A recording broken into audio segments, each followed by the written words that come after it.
The red lights flashed across the command center walls. Captain Veltar pressed his three-fingered hand against the cold metal console and watched the numbers drop on his screen.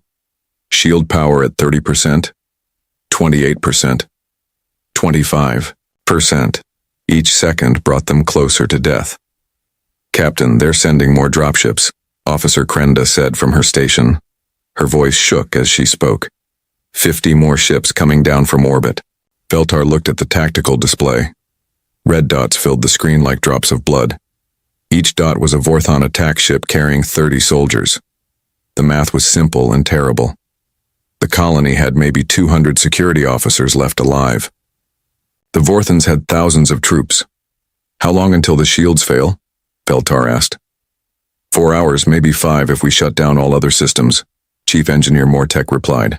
The old Zephyrian's blue skin had turned pale gray with worry. "But then we lose life support in the outer sectors." Veltar closed his eyes. 50,000 people lived in Kepler's Rest. Families, children, workers who came here just to mine crystals and send money home to their relatives on other worlds. None of them deserved this. The Vorthon Empire had arrived 3 weeks ago. Their massive black ships had appeared in the sky like storm clouds. At first, they only demanded the colony surrender its mining rights. The rare crystals found on this world powered faster than light engines. Every spacefaring race needed them. Veltar had tried to negotiate. He explained that Kepler's Rest belonged to the Galactic Federation. The mining operation was legal. The colonists were peaceful civilians who had never hurt anyone. The Vorthons didn't care. Admiral Crexton, their leader, had given the colony 1 day to evacuate. When Veltar asked for more time, the Vorthons destroyed the colony's defense fleet. 12 ships and 300 good officers died in 30 minutes. Now the ground invasion had begun. Vorthon soldiers were mean and cruel.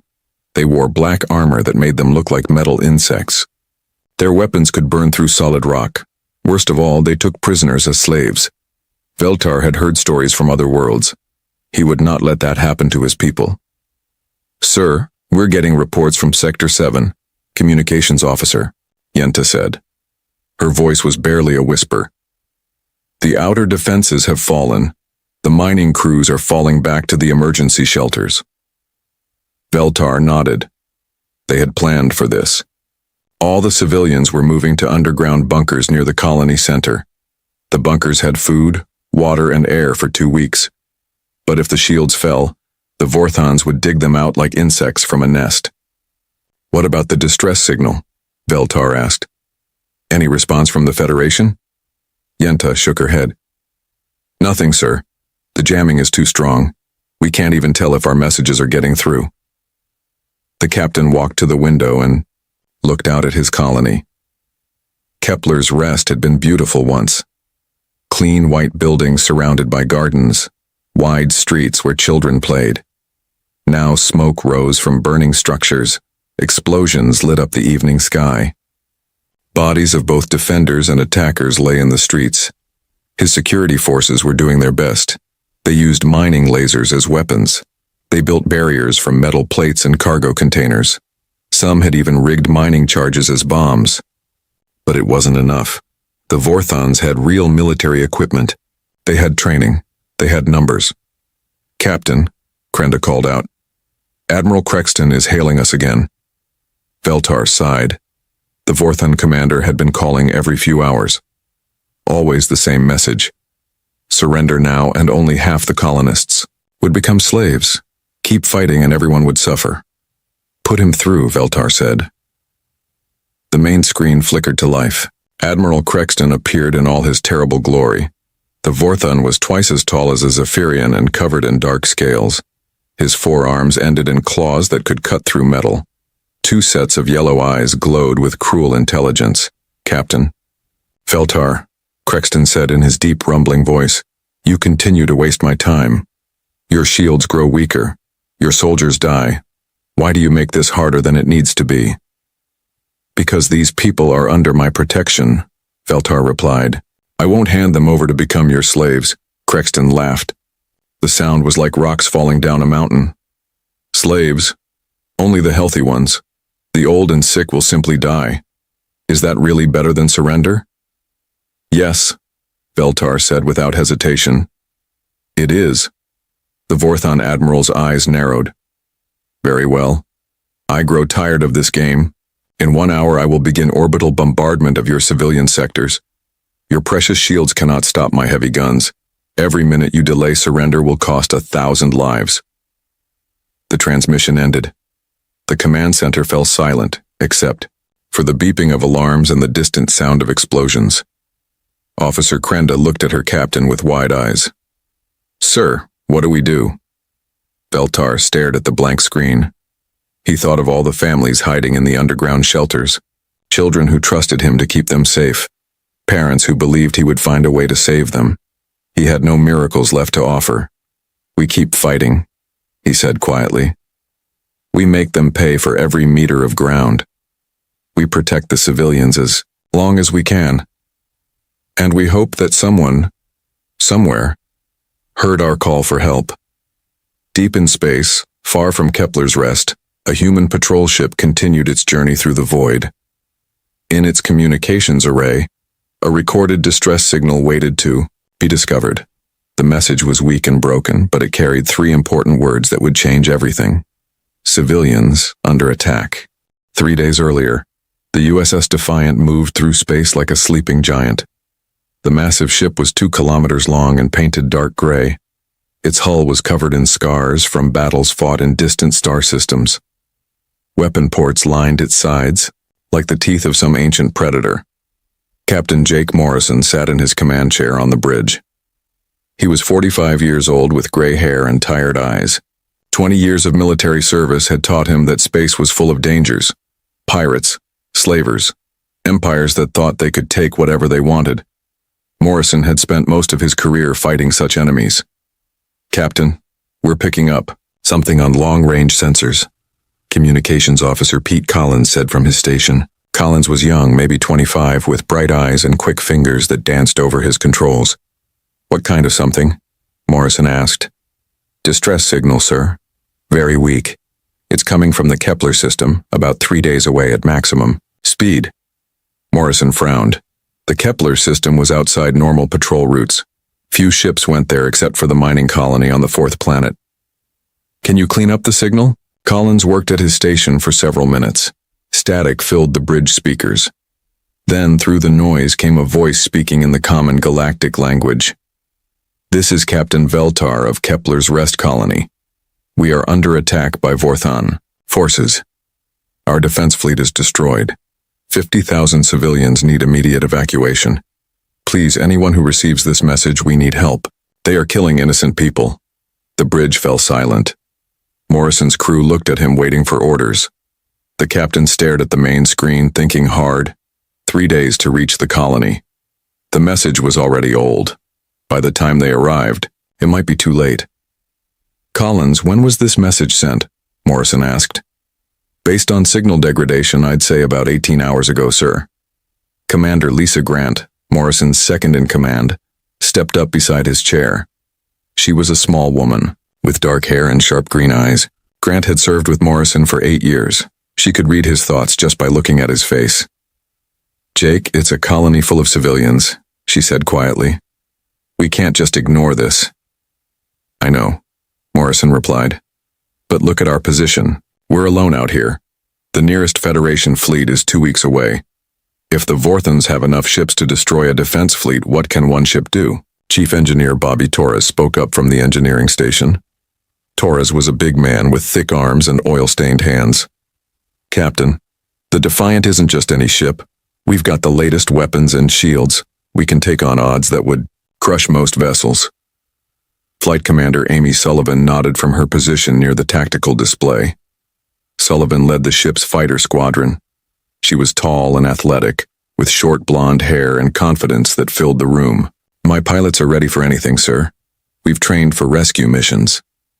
Morrison looked around at his crew. These were good people. Veterans who had followed him through the Centauri Wars and a dozen smaller conflicts. They had never turned their backs on those in need. He wouldn't ask them to start now. Torres, can we push the engines harder than normal? Morrison asked. The engineer grinned. How much harder? I want to cut our travel time to 2 days instead of 3. Torres whistled low. That's risky, Captain. We'll be running the fusion. Reactors at 110%. If something goes wrong, we could lose the entire engine room. Can you do it? Yes, sir, but I'll need to shut down all non-essential systems.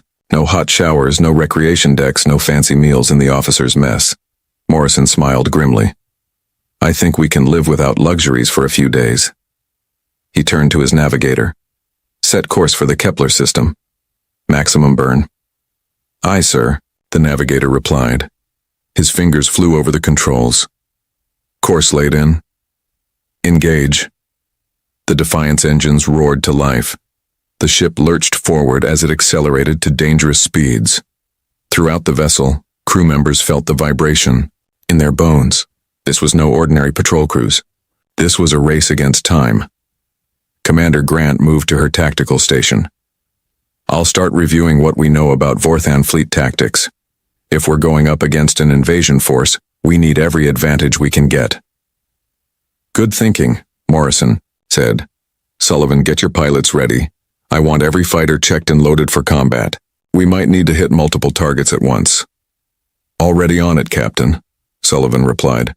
My people are running final diagnostics now. Dr. Dan Rodriguez appeared on the bridge. The medical officer was an older man with gentle hands and worried eyes.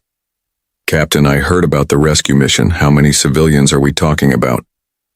50,000, Morrison answered. Rodriguez's face went pale. Sir, our medical facilities can handle maybe 500 serious cases. If the colony is under attack, there could be thousands of wounded. Do what you can, Doc. Convert cargo bays to temporary hospitals if you have to. We'll worry about the details after we save them. The bridge crew worked through the night preparing for battle. Grant studied enemy ship designs and weapon capabilities. Sullivan briefed her pilots on attack patterns. Torres pushed the engines to their limits while monitoring every system for signs of failure. Morrison stood at the main window, watching stars streak past as the ship flew through hyperspace. Somewhere ahead lay a colony under siege. 50,000 people who had no idea help was coming. The captain had fought many battles, but this felt different. This time, innocent lives hung in the balance. Collins, try to send a message to Kepler's. Rest, Morrison ordered. Tell them the cavalry is coming. Sir, at this distance and speed, I'm not sure they'll receive it. Send it anyway. If there's even a small chance they'll hear it, they deserve to know they're not alone. The young officer nodded and began transmitting. The message was simple. Hold on, help is coming. 2 days later, the USS Defiant would drop out of hyperspace at the edge of the Kepler system. What they found there would test every skill they had learned in 20 years of service. The ground shook under Captain Veltar's feet as another explosion rocked the colony. He grabbed the edge of his command console to keep from falling. The lights flickered and went out for 3 seconds before the emergency power kicked in. Shield. Strength at 15%, Engineer Mortek called out. His voice was hoarse from shouting orders all day. We're losing power faster than I can reroute it. Veltar looked at the tactical display. Red markers showed Vorthan forces advancing through every sector of the colony. His security teams had fought bravely, but they were running out of ammunition and places to retreat. The mining lasers they used as weapons were meant for cutting rock, not fighting trained soldiers. Report from Sector 4, Officer Krenda said. Her hands shook as she read the incoming messages. Security Team 7 is pinned down near the water treatment plant. They have wounded and can't move them. Send Team 12 to help with the evacuation, Veltar ordered. He knew it was hopeless. Team 12 was already helping civilians reach the underground shelters. There weren't enough security officers to be everywhere at once. Outside the command center, the sound of weapons fire grew closer. Vorthan plasma rifles made a distinctive crackling sound when they fired. The colony's mining equipment made a deep humming noise. Veltar could tell his people were losing ground just by listening to the battle. In the residential district, families ran through the streets carrying whatever they could grab. Children cried as their parents pulled them toward the emergency shelters. Old people who couldn't move fast enough were helped by their neighbors. Everyone knew the underground bunkers were their only hope of survival. The bunkers had thick metal, walls, and their own air supply. They could protect people from orbital bombardment for a while. But if the Vorthons took control of the surface, they could cut off the air or pump poison gas into the tunnels. It would be a slow, terrible death. Security. Officer Turnock crouched behind an overturned cargo hauler, firing his converted mining laser at advancing Vorthon soldiers. The weapon was heavy and awkward, never designed for combat. Each shot drained the battery pack, and he only had 2 spare packs left. 3 Vorthons in black armor moved toward his position. Their plasma rifles could punch holes through the cargo, hauler's metal walls. Turnock knew he couldn't stop all 3 of them, but he had to try. Behind him, a family with 2 small children was trying to reach the nearest shelter entrance. He fired his laser at the closest Vorthon. The beam hit the soldier's chest armor and left a glowing mark, but didn't penetrate. The Vorthon stumbled but kept coming. Their armor was too good, their weapons too powerful. Turnock's laser ran out of power. He reached for a spare battery, packed just as plasma bolts sizzled past his head. The metal around him began to glow red hot from the enemy fire. He could smell his own fur burning from the heat. "This is it," he whispered to himself. At least he had given the family time to run.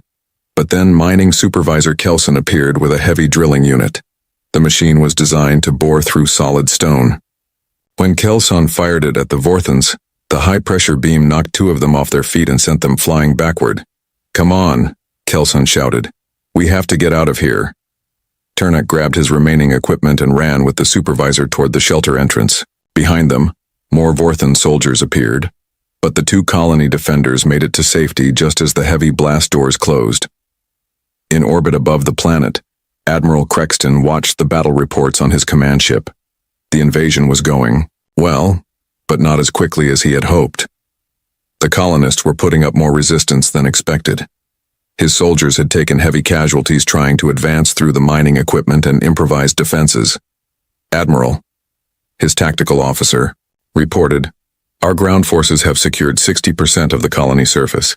However, most of the civilians have reached the underground shelters." Crexton's 4 arms gestured impatiently. "How long to break into the shelters?" "Our engineers estimate 12 hours to cut through the blast doors, sir." The colonists built them well. 12 hours? Crexton's yellow eyes glowed with anger. "I don't have 12 hours. The longer we stay here, the more likely it is that Federation reinforcements will arrive." The Admiral stared at the planet below. The colony's shields were almost gone. Soon he could begin orbital bombardment of the surface structures. But that wouldn't reach the people hiding underground. "Prepare the deep strike missiles," Crexton ordered. "Load them with seismic charges. We'll shake those colonists out of their holes." His weapons officer looked nervous. "Sir, those charges will cause massive underground collapses. The civilian casualties will be enormous." "Good," Crexton said coldly. "Dead civilians can't fight back, and live ones make better slaves when they're properly frightened." Back in the colony command center, Captain Veltar received the final reports from his security teams. Half of his officers were dead or wounded. The rest were trapped in small pockets throughout the colony, running low on ammunition and power cells. "Shield strength at 8%, Mortek announced. "I'm reading massive energy signatures from the Vorthon fleet. They're charging their main guns." Veltar nodded grimly. He had expected this. Once the shields failed, the orbital bombardment would begin. The surface buildings would be destroyed in minutes. But the real horror would come after that, when the Vorthons started digging for the people hiding below. "Send one final message on all emergency frequencies," Veltar ordered. "Tell anyone out there that we fought as long as we could. Tell them the Vorthons show no mercy to civilians, and tell them to remember us." Communications officer Yenta's fingers trembled as she transmitted the message. It was probably useless. The Vorthon jamming was still too strong, but she had to try. Far away in hyperspace, the USS Defiant raced toward the Kepler system. In the ship's engine room, Chief Torres watched his instruments with growing concern. The fusion reactors were running hotter than ever before. Warning lights flashed red across his control panels. "Come on," Torres whispered to his machines. "Just hold together for 18 more hours. These people need us." The Defiant flew on through the darkness, carrying the hopes of 50,000 innocent souls who had no idea help was coming. The space around Kepler's Rest was quiet except for the low hum of Vorthon warships. 23 black vessels hung in orbit like metal vultures waiting to feed. Admiral Crexton sat in his command chair, watching the final preparations for orbital bombardment. "All ships report ready, Admiral," his weapons officer announced. "Deep strike missiles loaded with seismic charges. We can begin bombardment on your order." Crexton smiled, showing rows of sharp teeth. "Begin firing. I want those underground rats shaken loose." The Vorthon fleet opened fire on the planet below. Bright flashes lit up the colony's surface as buildings exploded. The few remaining shield generators overloaded and died. Nothing stood between the colonists and total destruction. Then space itself seemed to tear open. A massive shape dropped out of hyperspace at the edge of the system. It was gray and scarred, with weapon ports that looked like angry eyes. The USS Defiant had arrived, and it was not happy. "Admiral," the Vorthon sensor operator shouted. "Unknown ship detected. It's huge, sir. 2 kilometers long." Crexton leaned forward in his chair. "Identification?" "Human design, sir. Ranger-class heavy cruiser." "How did they get here so fast?" On the bridge of the Defiant, Captain Morrison stared at the tactical display. 23 enemy ships against 1. The odds were terrible, but he had faced worse during the war. His crew was ready. His ship was loaded for battle. "Collins, open a channel to all Vorthon vessels," Morrison ordered. "Channel open, sir." Morrison's voice echoed across space, reaching every ship in the Vorthon fleet. "This is Captain Jake Morrison, of the United Earth Navy. You are attacking civilians under our protection. Withdraw immediately or face the consequences." Admiral Crexton laughed when he heard the transmission. 1 human ship against his entire fleet? It was suicide. "Human, Captain," he replied. "You are greatly outnumbered. Turn around and leave, or we will add your wreckage to our collection." Morrison's response was simple and direct. "No." "Then you will die," Crexton snarled. "All ships, attack formation, destroy that human vessel." The Vorthon fleet turned toward the Defiant like a pack of wolves. Their black ships accelerated to attack speed, weapons charging. Plasma cannons and missile tubes glowed with deadly energy. But Morrison was ready for them.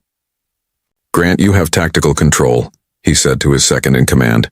"Show them what happens when they threaten innocent people." Commander Grant's fingers danced over her weapons console. All missile tubes loaded. Point defense systems online. Fighter squadrons launching now. The first wave of Vorthon ships opened fire at maximum range. Plasma bolts and missiles streaked toward the Defiant, but the human ship's advanced point defense systems came to life like an angry swarm of metal bees. Laser turrets tracked and destroyed incoming missiles. Energy shields absorbed plasma fire that would have crippled other vessels. The Defiant returned fire with devastating accuracy. Human missiles were faster and smarter than anything the Vorthons had seen. They curved around enemy point defenses and struck with pinpoint precision. The first Vorthon ship exploded in a ball of orange fire. "Impossible!" Crexton shouted. "How did they penetrate our armor?" His tactical officer studied the sensor readings, with growing fear. "Sir, their weapons are using some kind of adaptive technology. The missiles learn from each shot and adjust their attack patterns." Flight Commander Sullivan's voice came over the comm system. "Phoenix Squadron engaging enemy. Fighters. We have them outnumbered 3-1, but our birds are faster and smarter." On the planet below, Captain Veltar watched the space battle through the colony's remaining sensors. He could hardly believe what he was seeing. 1 ship fighting an entire fleet and actually winning. "Who are these humans?" Officer Crenda whispered. "How can they fight so many ships at once?" "I don't know," Veltar replied. "But they came when no one else would. They're risking everything to save us." The battle raged across the star system. The Defiant moved like a dancer, using its speed and agility to avoid the worst enemy fire while striking back with lethal precision. Human fighters swarmed around Vorthan ships like angry insects, their advanced weapons cutting through armor that had seemed invincible. Chief Engineer Torres worked frantically in the engine room, keeping the ship's systems running, at peak efficiency. "Come on, beautiful," he whispered to his machines. "Give me everything you've got." The ship's fusion reactors hummed with power. Energy flowed to weapons, shields, and engines in perfect balance. Every system worked together like parts of a single, deadly organism. Admiral Crexton watched in horror as his fleet was torn apart. 7 of his ships were already destroyed or disabled. The human vessel seemed to anticipate every move his captains made. It was like fighting a ghost that could read minds. "Admiral, we should retreat," his tactical officer suggested. "This ship is too advanced, we can't win." "No," Crexton roared. "I will not be defeated by one human ship. All remaining vessels concentrate fire on their engines. If we can't destroy them, we'll trap them here." The surviving Vorthan ships closed in around the Defiant like a tightening noose. Plasma fire came from all directions, overwhelming even the advanced human point defenses. The ship's shields began to weaken under the constant bombardment. "Shields down to 60%, Grant reported. "They're concentrating fire on our engine section." Morrison gripped his command chair as the ship shuddered under enemy fire. "Torres, can you give me more power?" "Already pushing the reactors past safe limits, Captain. If I give you more, we might lose containment." "Do it anyway. These people are depending on us." The Defiant's engines roared with increased power. The ship accelerated toward the center of the Vorthan formation, weapons blazing. It was a desperate gamble, but Morrison knew that sometimes the best defense was a fierce attack. "Sullivan, bring your fighters home," he ordered. "We're going right through the middle of them." "Copy that, Captain." Phoenix Squadron returning to base. The human ship plunged into the heart of the enemy fleet like a spear thrown by an angry god. Its weapons fired in all directions, targeting multiple ships at once. The Vorthans tried to follow, but their own ships got in each other's way. In the confusion, 3 more enemy vessels exploded. The survivors began to spread out, trying to avoid hitting their own allies. But this gave the Defiant room to maneuver, and Commander Grant took full advantage. "Target their command ship," Morrison ordered. "End this now." Admiral Crexton saw the human vessel turning toward him and felt something he had never experienced before. Fear. Real, honest fear of an enemy that refused to give up or run away. "All ships protect the flagship," he shouted. But it was too late. The Defiant's main guns were already locked onto his vessel. The USS Defiant's main guns fired with the force of a small star. Twin beams of pure energy crossed space in less than a second and struck Admiral Crexton's flagship. The Vorthan ship's shields collapsed instantly. Its armor melted like ice, in a furnace. The blast tore through the vessel from bow to stern, and it exploded in a brilliant flash of white light. Admiral Crexton died without knowing what hit him. The remaining Vorthan ships stopped firing. Their crews stared in shock at the empty space where their flagship used to be. The most powerful vessel in their fleet had been destroyed with a single shot. The human ship's weapons were beyond anything they had imagined. Captain Morrison stood on the bridge of the Defiant, watching the enemy fleet through the main screen. 15 Vorthan ships remained. They were turning away from the planet, trying to escape. Morrison's expression was cold as winter steel. "Where do you think you're going?" he said quietly. Commander Grant looked up from her tactical station. "Captain, they're retreating. Should we let them go?" Morrison shook his head slowly. "No one threatens civilians and walks away. Not on my watch." He opened communications to the fleeing Vorthan ships. "Attention, Vorthan vessels. You came here to murder innocent people. You destroyed their defense fleet. You bombed their homes. Did you think there would be no consequences?" No response came from the enemy ships. They were too busy running to reply. "Grant, target their engines," Morrison ordered. "I want them disabled, not destroyed. They're going to stand trial for what they did here."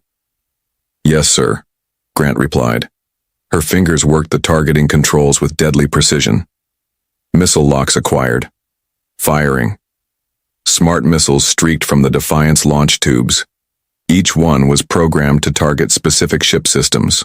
They curved through space like hunting animals, avoiding point defense fire and striking their targets with surgical accuracy. One by one, the fleeing Vorthan ships lost power to their engines. They drifted helplessly in space, unable to escape or fight back. Their crews sent desperate surrender messages begging for mercy. Morrison ignored the pleas. He had seen the damage on the planet below. He knew what these creatures had planned for 50,000 innocent colonists. Mercy was something they should have thought about before they started killing civilians. "Collins, patch me through to the colony," Morrison said. "Channel open, Captain." Kepler's rest. "This is Captain Morrison of the USS Defiant. The immediate threat has been neutralized. We're sending medical teams and supplies to the surface. Hold tight, people. Help is on the way." On the planet below, Captain Veltar stared at his communications console in amazement. The human voice was strong and confident without any trace of doubt or fear. It was the voice of someone who had just fought 23 enemy ships and won. "They did it," Officer Krenda whispered. "One ship against an entire fleet, and they won." "How is that possible?" Engineer Mortek asked. "The Vorthons had superior numbers. They should have been able to overwhelm any single vessel." Veltar thought about the battle he had watched on his sensors. The human ship had moved like a living thing, predicting enemy attacks and striking back with impossible accuracy. Its weapons had cut through Vorthan armor like it was made of paper. Most importantly, its crew had never hesitated, never shown fear, never considered retreat. "They didn't fight like a military unit," Veltar said slowly. "They fought like a family protecting their home. Every shot was personal. Every maneuver was driven by anger at what the Vorthans were doing to us." The first human shuttle landed in the colony's central plaza 2 hours later. The blast doors opened and Captain Morrison stepped out, followed by medical teams carrying supplies and equipment. He was shorter than most humans in the movies, with gray hair and tired eyes. But when he walked, the very air around him seemed to carry authority. Dr. Rodriguez immediately set up triage stations for the wounded. His medical teams worked with calm efficiency, treating both colonist and human injuries. Chief Engineer Torres led repair crews to restore power and communications throughout the colony. Flight Commander Sullivan organized search and rescue operations, using her fighters to locate survivors in damaged buildings. Every human on the surface worked with the focused intensity of people who understood that lives depended on their speed and skill. Captain Veltar met Morrison in the colony's main administrative building. The Zephyrian leader was nervous about meeting the human who had just destroyed an entire fleet, but when Morrison shook his hand, the gesture was gentle and respectful. "Captain Veltar," Morrison said, "I'm sorry we didn't get here sooner." "How? Many casualties?" 327 dead, Veltar replied. "Over 800 wounded. It could have been much worse if you hadn't arrived when you did." Morrison nodded grimly. "The Vorthans will answer for those deaths. I've already sent word to Federation Command. They'll face trial for war crimes." "Captain," Veltar said carefully, "may I ask you something? How did one ship defeat so many enemies?"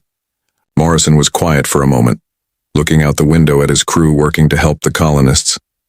"We didn't see enemies out there, Captain. We saw bullies hurting innocent people. When humans see that, we don't count odds or calculate risks. We just act." "But your weapons, your tactics, technology helps," Morrison admitted. "But it's not the most important thing.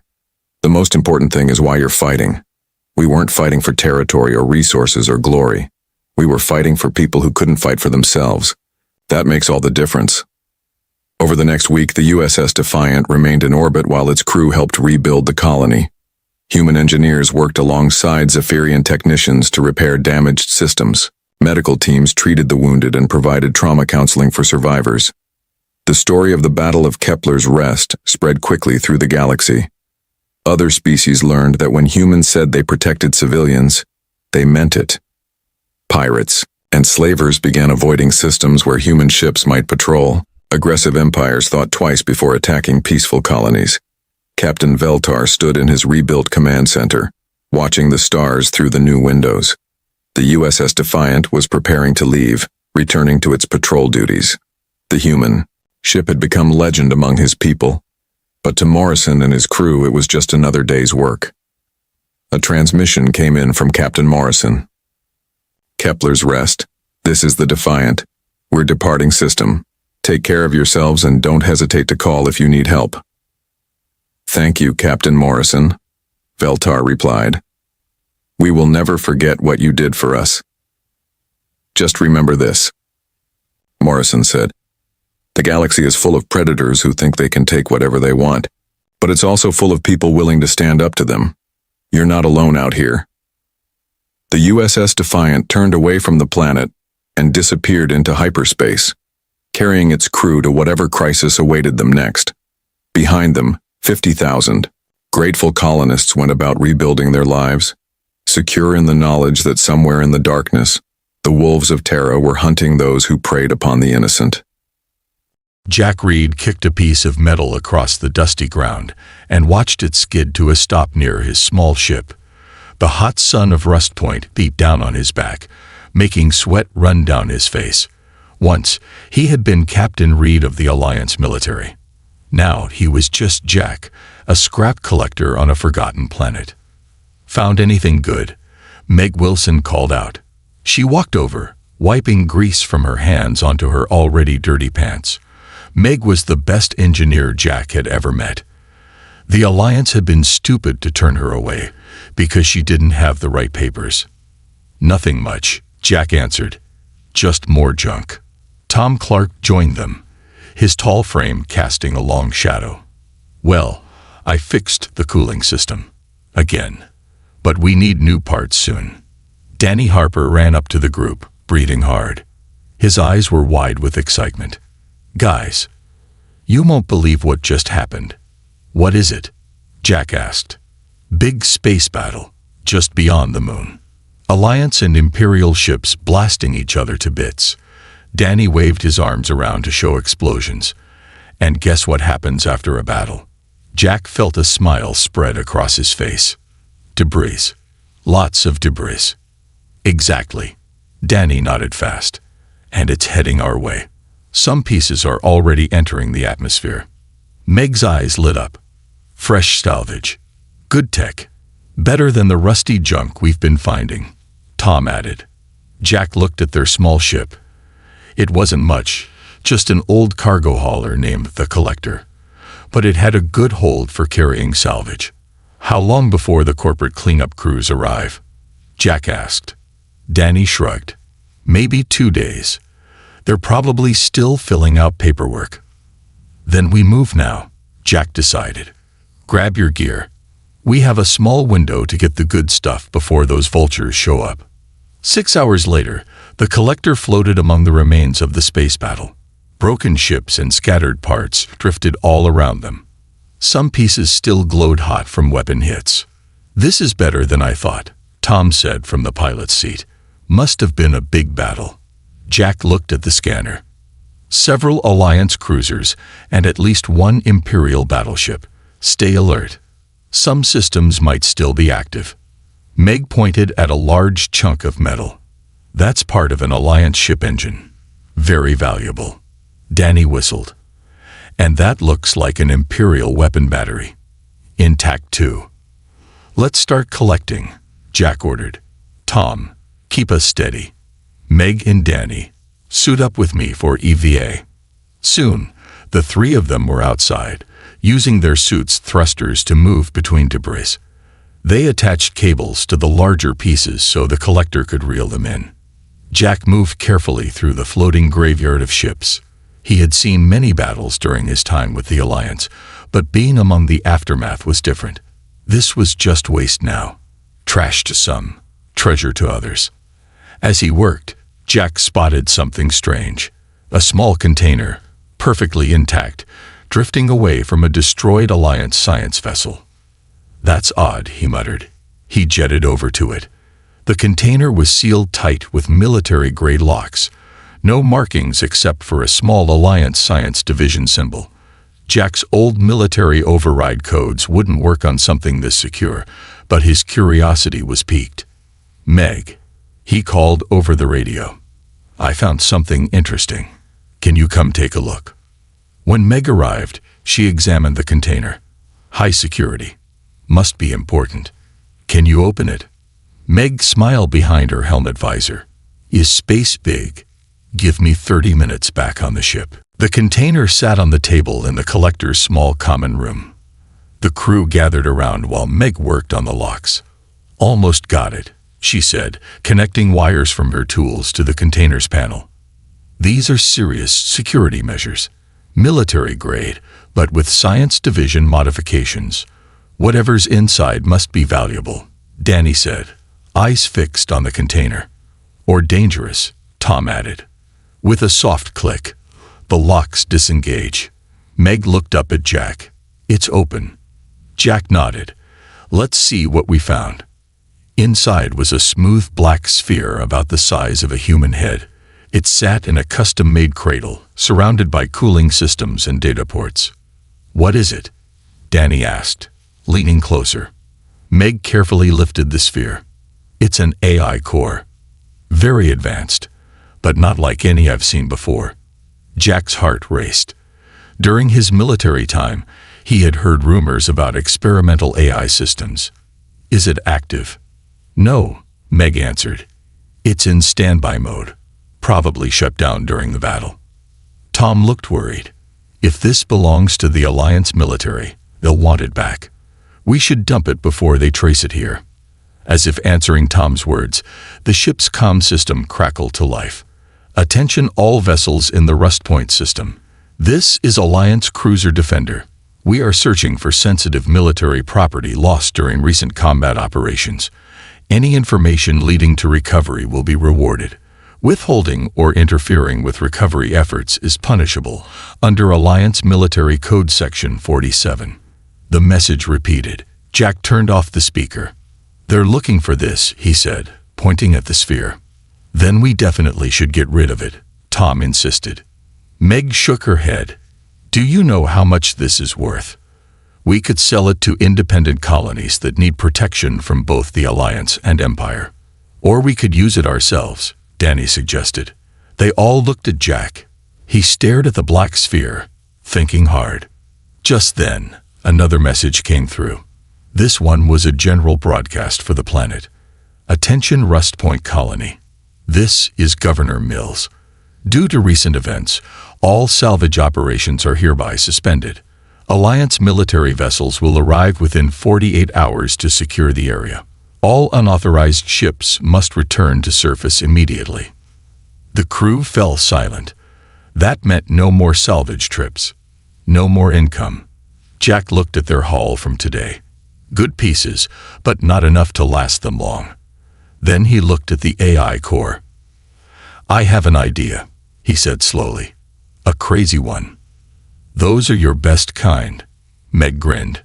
We take all this salvage, plus whatever else we can gather quickly, Jack explained, and instead of selling it, we use it. Use it for what? Tom asked. Jack's eyes gleamed with determination. We build our own ship, a better one. One that can get us out of this system before the Alliance locks it down. Build a ship, from scratch. Tom looked doubtful. That's impossible. Meg laughed. Not from scratch. From salvage, it's possible. Difficult, but possible. With parts from both Alliance and Imperial ships, Danny added, getting excited. That could actually work. But not just any ship, Meg said, her mind already racing with ideas. If we're using this AI core and weapons systems from the debris. She looked at Jack with fire in her eyes. We could build a warship. Jack nodded slowly. A warship built from trash. Our ticket to freedom. Tom still looked unsure, but Jack could see he was warming to the idea.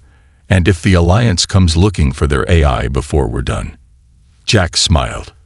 Then we'll just have to work faster. The old warehouse on the edge of Rust Point's main settlement became their shipyard. Jack had traded their last good bottle of off-world whiskey to rent it for 2 months.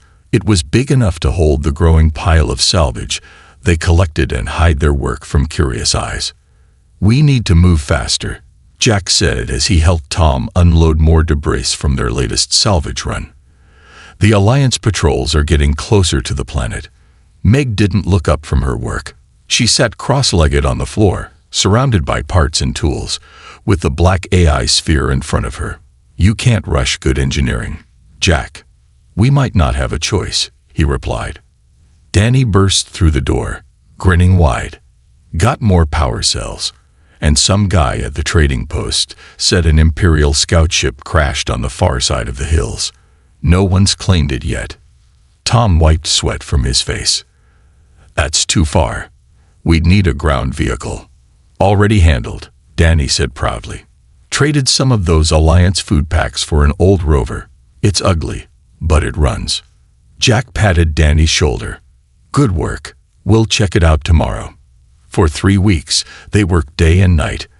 The ship slowly took shape in the middle of the warehouse. It was ugly, a patchwork of different hull plates, some still showing Alliance blue or Imperial red paint. Meg had somehow made the various systems talk to each other, though sometimes it required what she called creative wiring. They named it the Phoenix, after an old Earth legend about a bird that rose from ashes. How's it looking? Jack asked, climbing up beside Meg, who was welding on the outside of the hull. She pushed up her safety mask. It's a mess, but it might fly. Might. This isn't exactly in any engineering manual, Jack. I'm connecting Alliance power systems to Imperial engines. The weapons are a mix of both. In theory, it works. In practice, she shrugged. We'll find out. Jack looked at their creation. The Phoenix wasn't pretty, but it had character. The front was sharp, made from the nose of an Imperial fighter. The middle section came from a small Alliance cargo ship. The engines were a mix of 4 different ships. Weapon mounts stuck out at odd angles. And the AI core? He asked. Meg sighed. That's the hard part. I can't wake it up without a proper interface. I need more time. Suddenly, Tom's voice came through their comms. Jack, Alliance ships just entered orbit. 3 patrol vessels. They're broadcasting orders for a planet-wide search. Jack's stomach dropped. How long do we have? They're sending shuttles down now. Maybe an hour before they reach this area. Jack looked at Meg.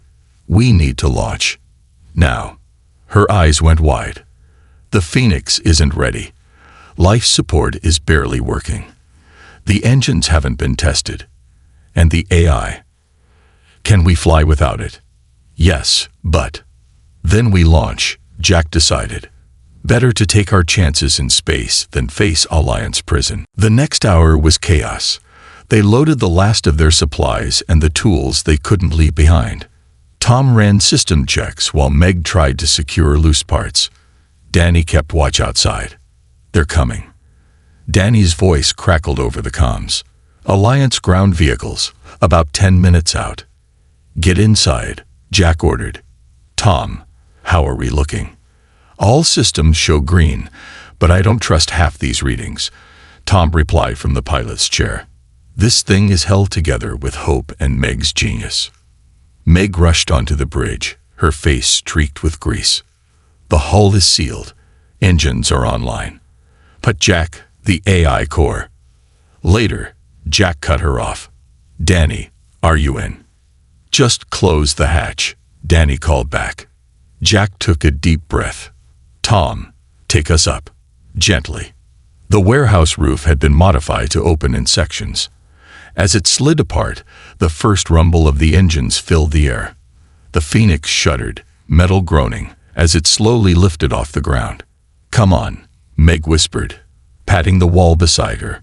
You can do it, girl. With a sudden lurch, the Phoenix shot upward, faster than Tom expected. They were pushed back into their seats as the ship punched through the atmosphere. Controls are jumpy, Tom shouted, fighting with the steering. Too much power in the thrusters. Alarms blared throughout the ship. Red warning lights flashed on every panel. Meg ran to an engineering station. The systems are overloading each other. Imperial engines don't like Alliance power regulation. The ship spun wildly as they left the atmosphere. Through the viewport, Jack could see the curve of Rust Point below, and more worryingly, the Alliance patrol ships turning toward them. "Tom, can you stabilize us?" Jack asked, gripping his seat as the ship shook. "I'm trying. Nothing responds right." Tom's knuckles were white on the controls. Suddenly, every screen on the bridge went black. Then they all lit up at once with the same message. "SCI-FI, Anciom Peta Ability ETCTE, Manuel OVERID, failing. INITOAT Inj ADDAPT PID interface." "What's happening?" Jack looked at Meg. Her eyes were wide. "I don't know. I didn't do this." The ship stopped shaking. The engines quieted to a steady hum. The controls under Tom's hands moved by themselves, bringing the Phoenix into a smooth, controlled flight path. A new message appeared on the screens. "Hello. I am Spark. I can help." "The eye," Meg whispered. It woke up on its own. Jack stared at the screen. "Can it hear us?" As if in answer, more text appeared. "Yes, Captain Reed. I can hear you. Alliance vessels APGROICHing. Weapons charging. Recommend EMNEDATEVASIV action." "How does it know my name?" Jack asked. "It probably accessed the ship's logs or our personal files," Meg said. "But that's not important right now. Those Alliance ships are about to fire on us." Tom looked helplessly at the controls. "I can't outfly Alliance patrol ships in this junk heap." The screen flashed again. "I can." Jack hesitated only a moment. "Do it." The Phoenix surged forward with sudden speed. The engines roared with new power as the ship moved in ways its mismatched parts shouldn't allow. On the tactical display, they saw the Alliance ships falling behind, their weapons firing but missing. "Impossible," Tom breathed. "We're outrunning military ships in a pile of scrap." Meg laughed with disbelief. "It's the AI. It's compensating for all the mismatched systems, optimizing them in real time." The Phoenix danced through space, each maneuver smoother than the last. The Alliance ships tried to follow but couldn't match their strange flight pattern. "Pursuing vessels, human ability to BPGREDICT or movement patterns. Their TAVGETENG systems are KA for standard ships. We are not standard." Jack couldn't help but smile. "No, we certainly are not." As they pulled away from the Alliance ships, leaving Rust Point behind, a final message appeared on the screen. "Thank you for freeing me. I look forward to working with you. Shall we see what this ship can really do?" Jack looked at his crew. Meg was beaming with excitement. Tom looked stunned but impressed. Danny was bouncing in his seat like a child. "Yes," Jack said to the AI. "Show us what the Phoenix can do." For 3 days, the Phoenix drifted in the shadow of a large asteroid. The crew worked to finish the systems they hadn't completed before their rushed escape from Rust Point. Meg spent most of her time talking with Spark, the AI that had saved them. Spark wasn't designed just for navigation, Meg told Jack as they ate a simple meal in what passed for a dining area. The Alliance was building it, him, as a combat intelligence. "Is that why they're hunting us so hard?" Jack asked. Meg nodded. "Spark says they thought he was destroyed in the battle. They're probably terrified an experimental combat AI might fall into Imperial hands." On the main screen nearby, text appeared. "I was de-emetic to even puri dakteoval. My creators the my ability to learn and adapt. They were going to reset me." Danny, who had been listening while fixing a panel, looked up. "Reset? You mean kill you?" "In a manner of speaking, yes. My CONCIO uses an ESS would be ERAS eat. I would prave To avoid DK8. Autisuam. Jack understood the feeling. The Alliance had tried to erase him too, in a different way. They had taken his rank, his ship, his purpose, all because he had questioned an order to fire on a civilian transport suspected of carrying Imperial sympathizers. No one's resetting anyone on this ship, Jack promised. Tom entered the room, his face serious. Jack, we have a problem. Alliance communications are going crazy. They followed Tom to the bridge, where he brought up intercepted Alliance transmissions on the screen. They're converging on this sector in force, Tom explained. But not because of us. There's something bigger happening. DCODINGENCRYKKDJANAILS ACCESSI GALINC Command Network. The screens filled with military data streams that shifted too quickly for human eyes to follow. Then they settled on a single message. Imperial Dreadnought Hammer of Dawn. Has NNTRED RUST POINT System. Primary Weapon System. Charging. TRGT. Rust Point Colony. ESTI May ATD Time to Weapon Discharge. 14 HOURs. They're going to attack Rust Point. Danny looked shocked. But why? There's nothing there but miners and scrappers. Jack's face darkened. It's a test. They want to see what their new weapon does to a planet without risking anything valuable. There are still thousands of people down there, Meg whispered. The bridge fell silent. Finally, Tom said what they were all thinking. There's nothing we can do. We're just one small ship, not even a proper warship. Analysis of Imperial Dreadnought complete. Weaknesses identified. The PFOENIX can exploit them. Jack looked at the screen. Spark, are you suggesting we attack an Imperial Dreadnought? That's suicide.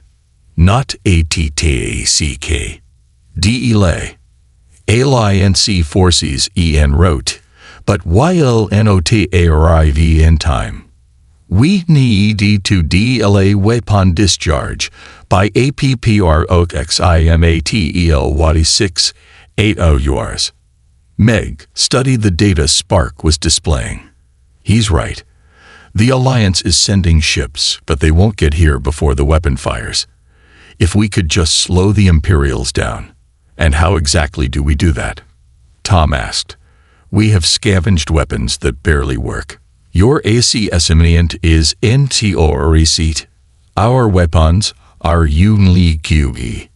The combination of ALINC and Imperial technology, CRATE's ADVANTGEs. What advantages? Jack asked. Imperial ships XPC to ALINC's weapons signatories. ALINC ships XPC to Imperial weapons signatories. We REGISTER as neither. We are NVISODL to standard TARGTING systems. Danny grinned. We're a ghost ship. Jack wasn't convinced. Even if they can't target us easily, we're still outgunned 1,000 to 1. We do not need to destroy the Dreadnought.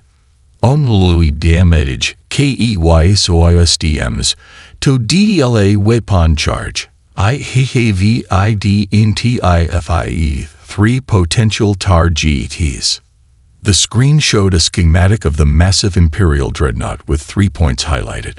Primary cooling system. Power relay unit. Fire. External sensor array. Meg studied the diagram. If we could hit these points, it would force them to pause the weapon charging sequence. And how do we get close enough to hit anything? Tom asked. They'll see us coming. I have a plan. But I require fuel access to all ship systems. This includes weapons control.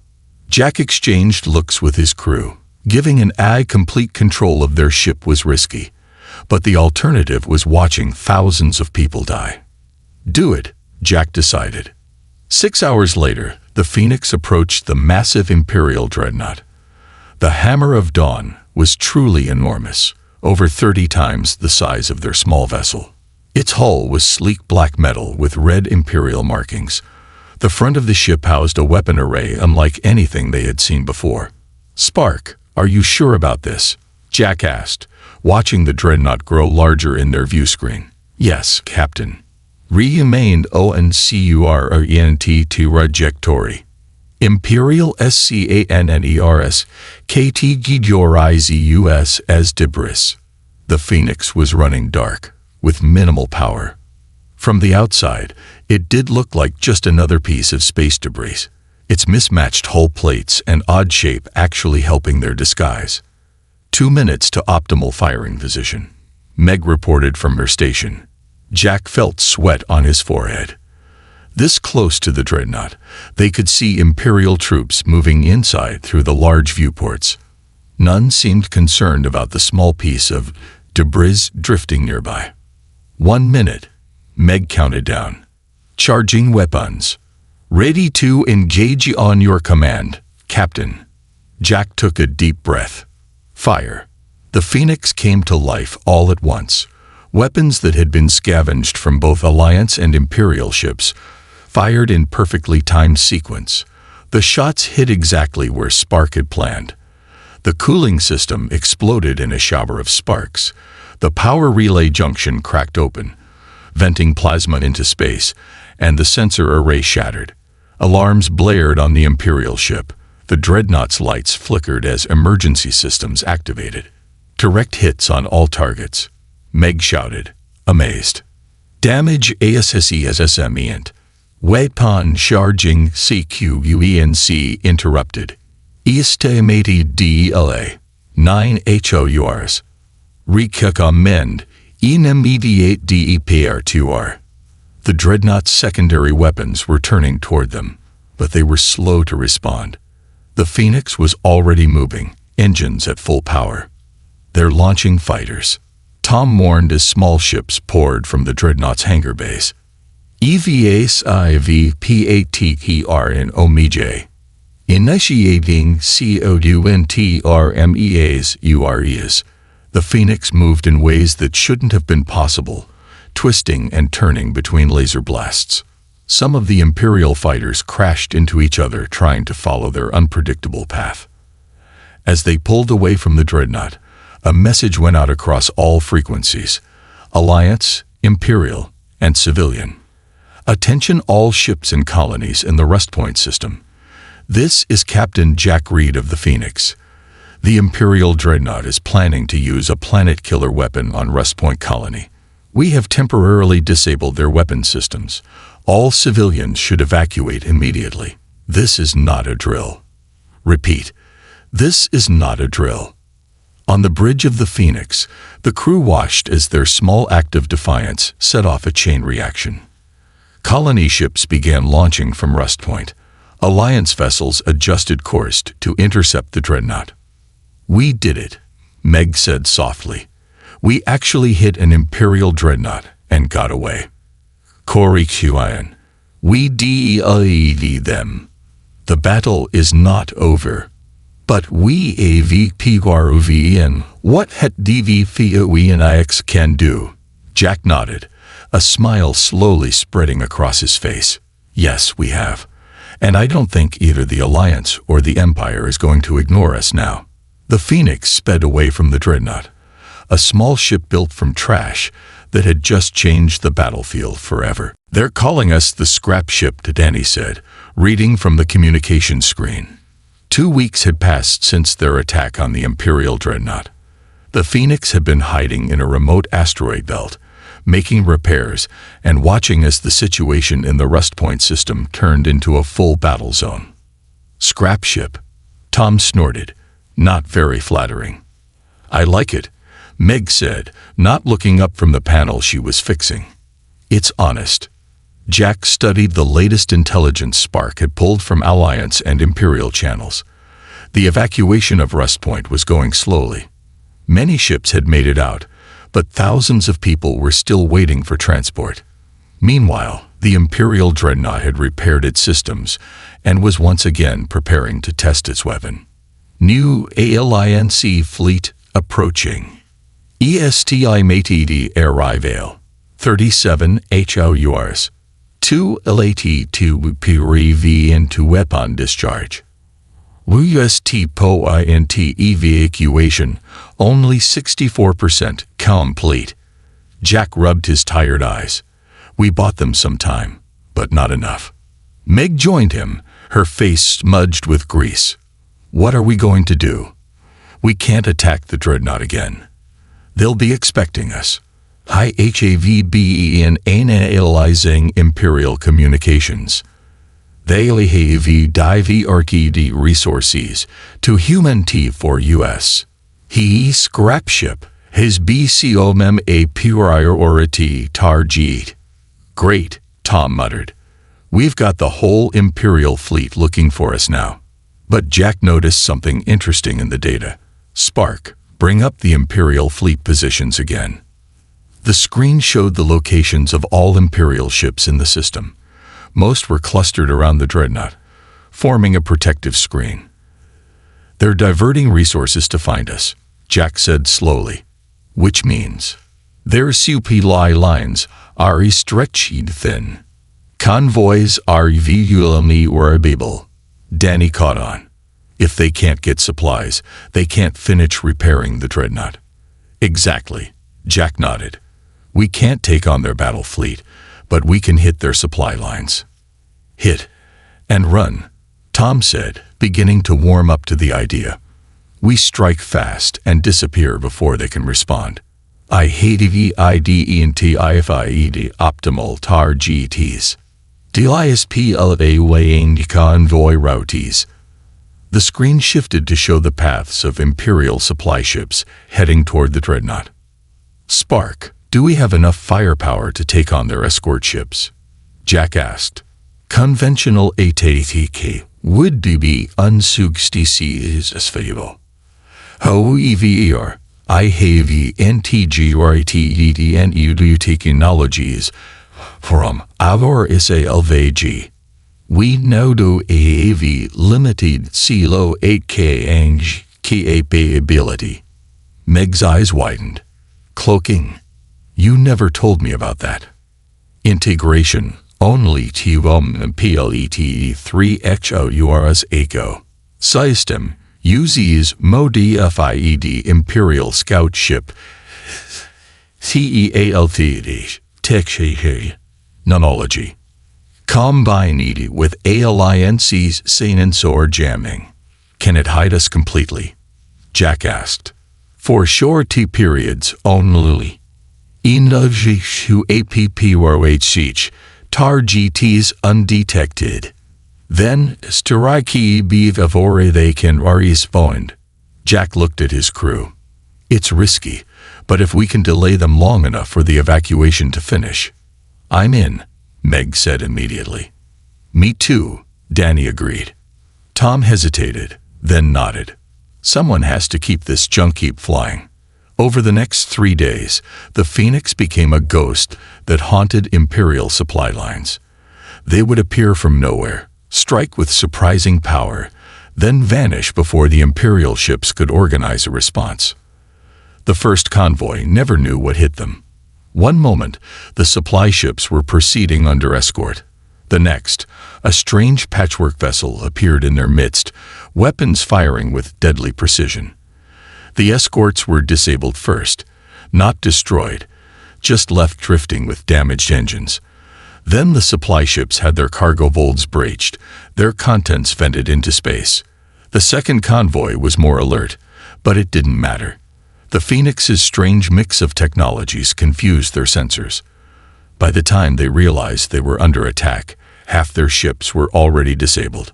After each attack, Jack broadcast the same message on all frequencies. This is the scrap ship.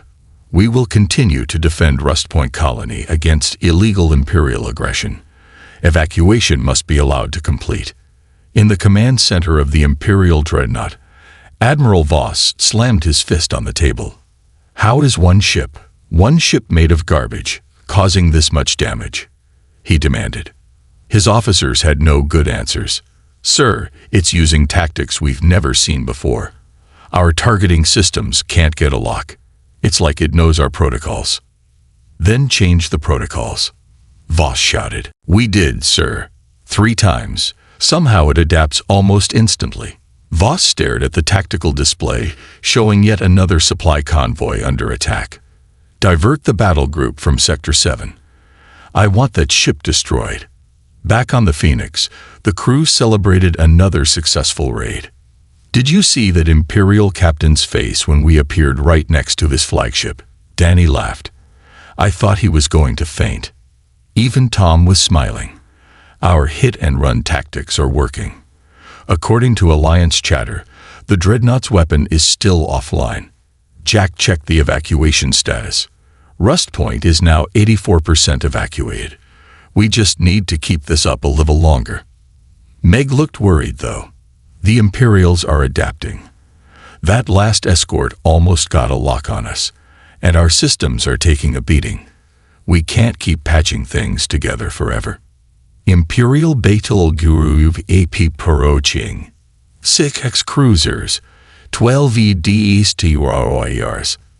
They are using a CRHPTRN, designed to CUNTER our tactics. They're learning, Jack said grimly.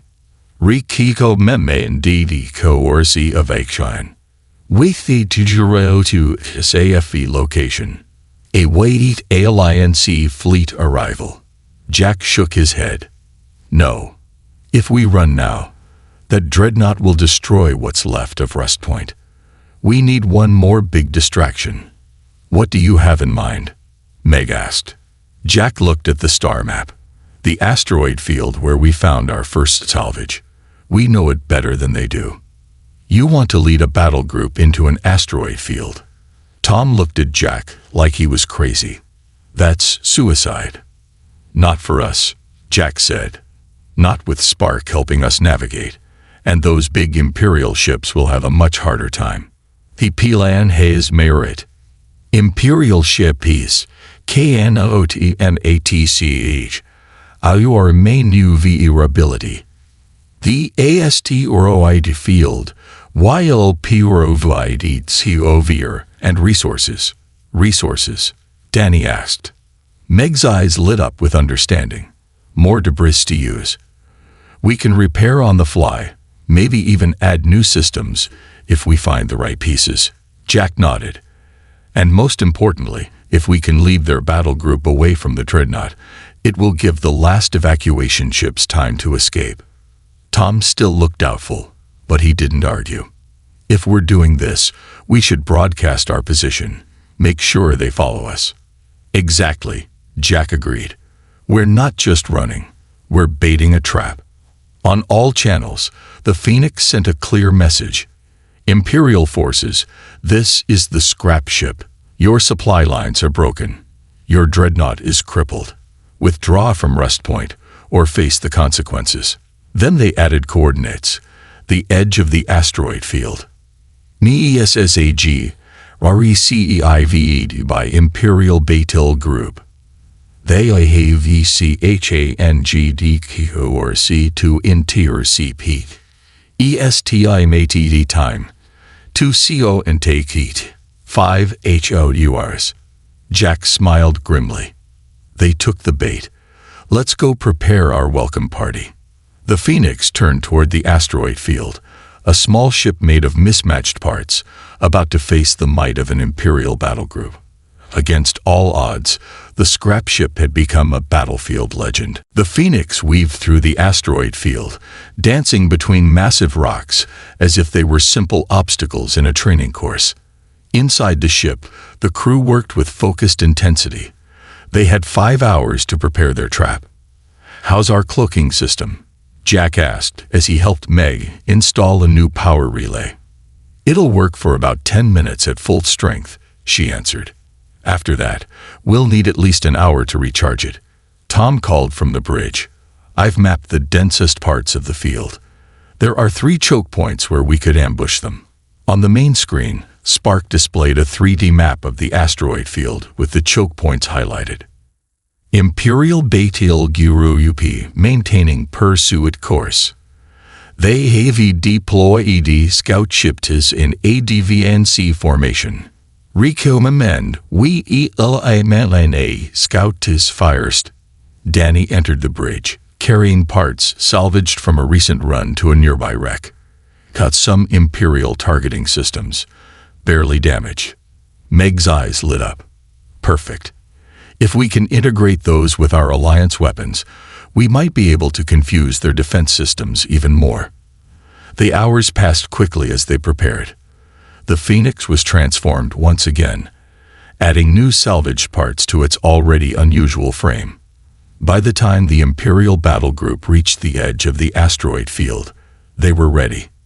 6 cruisers, 12 destroyers.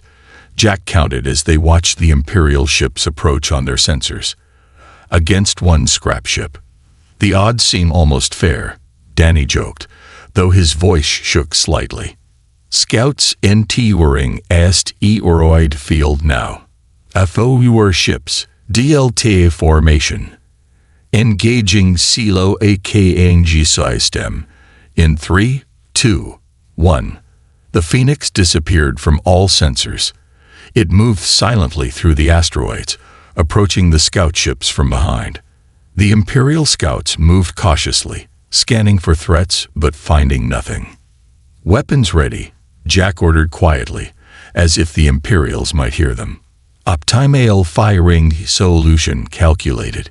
TRGETNG engines and communications only. Fire, Jack commanded. The Phoenix decloaked just long enough to fire a precise volley at each scout ship. Before the Imperials could react, their engines were disabled and communication arrays destroyed. The scouts were effectively blind and mute, unable to warn the main fleet. Kilo AKNG system, re-engaging. 9 minutes remaining before power depletion.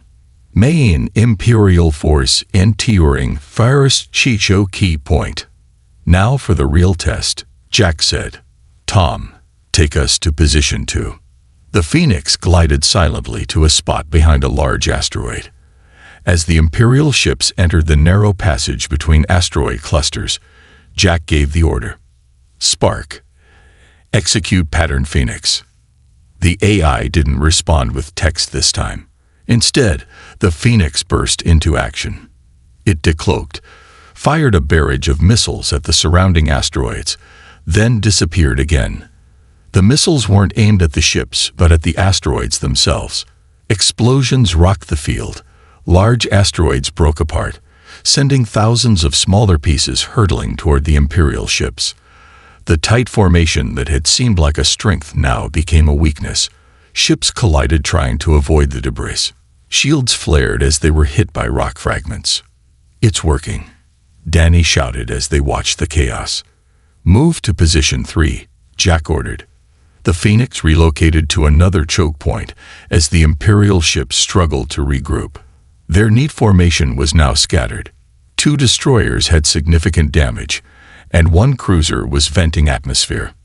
Admiral Voss on the Imperial flagship was livid. Find that ship.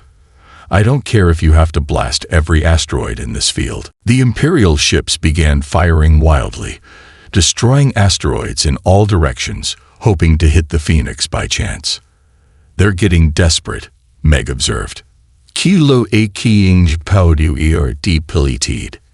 Imperial Scienzors whale DETECTUS in 30 seconds. Recavo end EMEDLAT execution of FINAL phase. Jack nodded. All right. Time for the finishing move. Tom, take us right into the middle of their fleet. What? Tom looked shocked. That's crazy. Trust me, Jack said. Spark, show them what we can do. The Phoenix dropped its cloak and accelerated directly toward the heart of the Imperial fleet. Every Imperial commander expected them to run or hide. None expected a direct assault. Fire all weapons, Jack ordered. target their command ships. The Phoenix unleashed everything it had. Weapons scavenged from both Alliance and Imperial ships, fired in patterns no military tactician would have considered. The shots bypassed shields calibrated to stop standard weapons. Communication systems crashed as they were hit with frequencies they weren't designed to block. The Imperial ships tried to respond, but the Phoenix moved too erratically.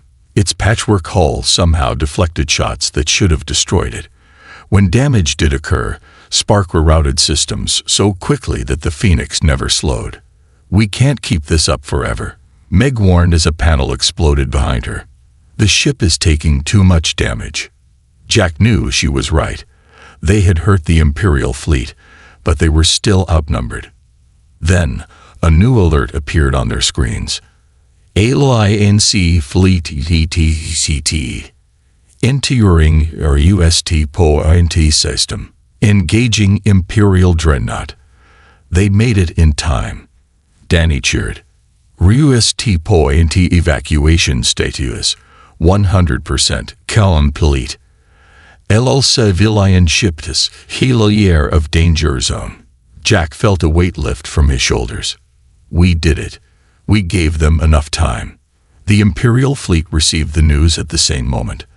Their communication channels exploded with urgent messages. The Dreadnought was under attack. Their mission had failed. Admiral Voss made a difficult decision. All ships disengage and return to assist the Dreadnought. The Imperial battle group began to retreat, still under fire from the Phoenix. As they pulled away, Jack broadcast one final message. "This is the scrap ship. Remember this day. Remember what one small ship built from trash was able to do." 3 days later, the Phoenix floated near the edge of the system, watching as Alliance and Imperial ships faced off in an uneasy standoff. The Dreadnought had been badly damaged by the Alliance fleet. The weapon test had been prevented. Rust Point was empty, its people safely evacuated to nearby colonies. On the bridge, Admiral Grant of the Alliance flagship appeared on their communication screen. "Captain Reed," she said stiffly. "The Alliance would like to thank you for your assistance in this matter." Jack raised an eyebrow. "Thank me? Last I checked, the Alliance had branded me a thief and a traitor." "Circumstances have changed," Grant replied. "Your actions saved thousands of lives. And your ship," she hesitated, "has demonstrated capabilities that neither the Alliance nor the Empire can ignore." "Eine Elizaing, OFFER, Koshin, Reet CO Memmen indeed, but OPP or tu Una IT way Saigin IFI Kiand." Jack looked at his crew. "What are you proposing, Admiral?" "A pardon for you and your crew. Recognition of the Phoenix as an independent vessel with all rights that entails, and," she paused, "a role as peacekeepers in the disputed border regions." Meg looked suspicious. "Why would you offer us that?" Grant's expression was hard to read. "Because neither side can afford to have you as an enemy. And both sides know it." Jack considered the offer. "Freedom, recognition, a purpose. We accept with one condition," he said finally. "Spark remains free. No one attempts to reset or control the eye." Grant nodded reluctantly. "Agreed." After the communication ended, the crew of the Phoenix looked at each other in disbelief. "Did we just become official?" Danny asked. "More than that," Meg said. "We changed the rules. I have analyzed political MMPLIKHIONs. The FIHOENIX will CRV as a balancing force. Neither Alliance nor Imperial, but something Enito. A warship built from trash," Tom said, shaking his head. "Who would have thought?" Jack looked out at the stars. "Spark, set course for the border regions. We have work to do." The Phoenix, the legendary scrap ship, moved away from Rust Point, its mismatched hull gleaming in the light of a distant sun. It had been built from trash, but now it controlled the battlefield, and perhaps the future of the galaxy itself.